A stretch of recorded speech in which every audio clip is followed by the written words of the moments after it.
یا رسول اللہ میری روزی بڑھ جائے، مجھے کوئی بتائیں۔ ایک تو یہ جو سوشل میڈیا پہ ہے نا وظیفے بتانے والے، یہ لتراں دے لائق ہے، لتراں دے، یہ نامراد ادھر لے جاتے ہیں جدھر نہ میرے نبی نے بتایا نہ میرے اللہ نے بتایا۔ میرے نبی نے کوئی لمبی تسبیح نہیں بتائی، 1000 واری اے پڑھتے، 1000 واری اے پڑھ، ہک ٹنگ چاہتے پڑھ۔ یہ سب کمبخت مال کماؤ ہیں، یہ پیسے بنا رہے ہیں، ان کے پاس تم سے ہم سے زیادہ پیسے ہوتے ہیں۔ ایک وظیفہ اور بتاتا ہوں، جو یہ چاہے اس کی عمر لمبی ہو اور اس کا رزق زیادہ ہو، قناعت والی زندگی سیکھو، نماز سے رزق بڑھتا ہے۔ اور ایک حدیث سناتا ہوں، طارق جمیل صرف زبان ہلا رہا ہے، بات میرے نبی کی ہے۔ ایک صحابی آتے ہیں، یا رسول اللہ میں چاہتا ہوں میری روزی زیادہ ہو جائے۔ آپ چاہتے ہیں سارے؟ بولو۔ میں بھی چاہتا ہوں، میرا بھی دل کریں دا میری زمین نہ چو ڈھیر کپا ہوئے، ہم سارے چاہتے ہیں۔ یا رسول اللہ میری روزی بڑھ جائے، مجھے کوئی بتائیں۔ ایک تو یہ جو سوشل میڈیا پہ ہے نا وظیفے بتانے والے، یہ لتراں دے لائق ہے، لتراں دے، یہ نامراد ادھر لے جاتے ہیں جدھر نہ میرے نبی نے بتایا نہ میرے اللہ نے بتایا۔ ایک تو ان کو سننا چھوڑ دو، میں اپنے نبی کا وظیفہ بتا رہا ہوں جو ہر آدمی، ہر مرد عورت کر سکتا ہے، چھوٹا بڑا بوڑھا جوان۔ یا رسول اللہ میری روزی بڑھ جائے۔ آپ نے کیا کہا؟ ادم علی الطہارہ یوسع علیک رزقک، با وضو رہا کر تیرا رزق بڑھ جائے۔ میرے نبی نے کوئی لمبی تسبیح نہیں بتائی، 1000 واری اے پڑھتے، 1000 واری اے پڑھ، ہک ٹنگ چاہتے پڑھ۔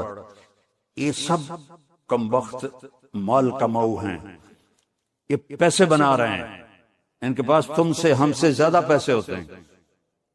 اور نہ یہ اس چکر میں پڑو کہ جادو ہو گیا، جنوں پھرولو جادو ہو گیا، سایہ ہو گیا۔ بھائی کتھے سایہ ہے، کتھے اتنے جادوگر پیدا ہو گئے ان بے ہر ویلے پھوکی جان دے تو انہوں تباہ کیتی جان دے۔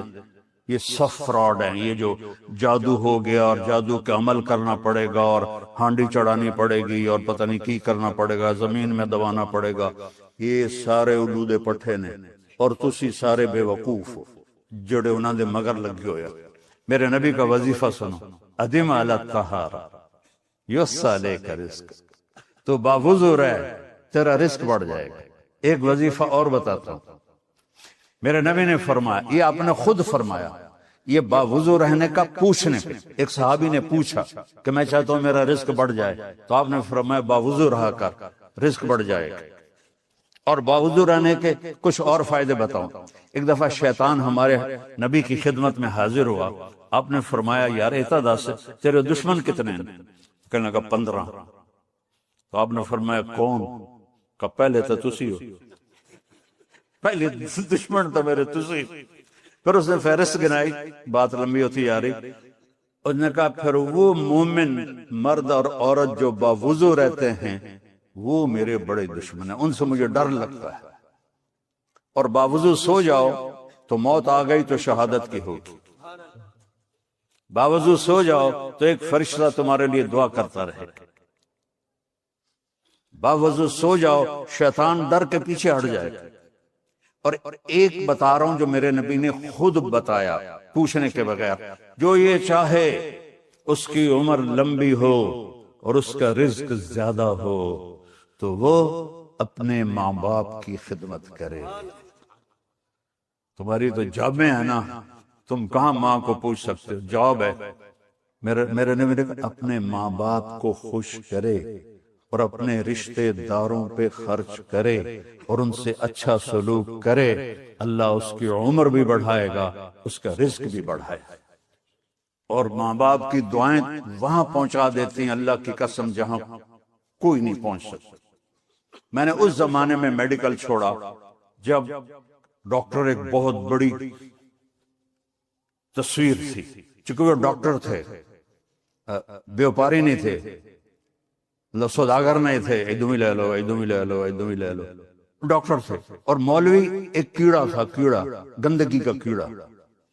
اور میں ایک ذمہ دار خاندانی جس میں تکبر کی انتہا، انسان کو انسان نہیں سمجھتے تھے ہمارے بڑے، تو اللہ نے میرا کانٹا بدلا، میرا ہاتھ پکڑا، آج میں آپ کے سامنے کھڑا ہوں۔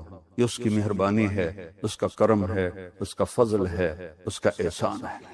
تو میں کالج لائف تک بہت روڈ تھا، نہ ماں کی پرواہ تھی نہ باپ کی پرواہ تھی، تو میرے ماں باپ کو مجھ سے بہت گلہ رہتا تھا۔ تو میں لاہور میں پڑھتا تھا، تو میں خط اس وقت لکھتا تھا جو نہ پیسے مک جاندے ہیں۔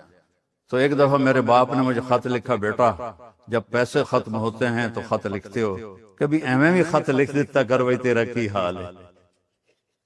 پتہ ہی نہیں تھا ماں کسے کہتے ہیں، باپ کسے کہتے ہیں۔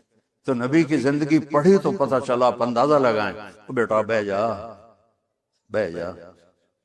میرے نبی نے فرمایا، یہ عورتیں بھی بیٹھی ہیں، کاش میری ماں ہوتی زندہ اور میں عشاء کی نماز کی نیت باندھ کے فرض نماز مسجد کی مصلی پر پیچھے نمازی ہوتے اور میں سورۃ فاتحہ شروع کر چکا ہوتا، الحمدللہ رب العالمین، اور ادھر میرے گھر سے میری ماں کہتی محمد، تو میں نماز توڑ کے کہتا جی اماں جان میں آیا، جی اماں جان میں آیا۔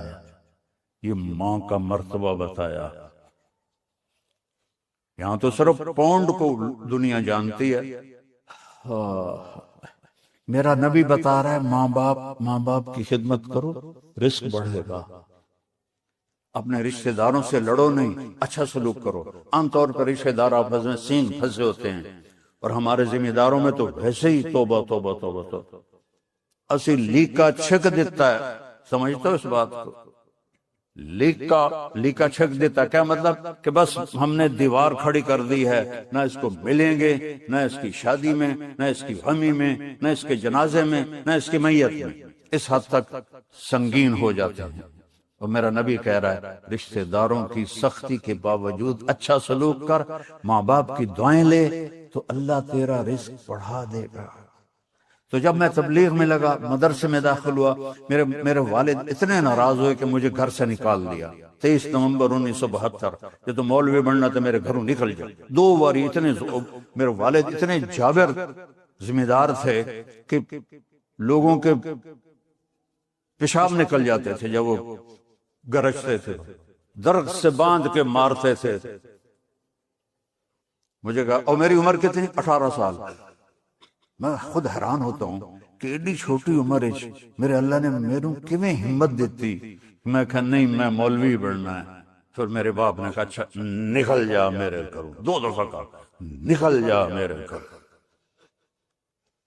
پھر جب اللہ نے میری زندگی پلٹی اور میں چھٹی میں آتا اور میں اپنے باپ کی خدمت کرتا، تیل لگاتا، پاؤں دباتا۔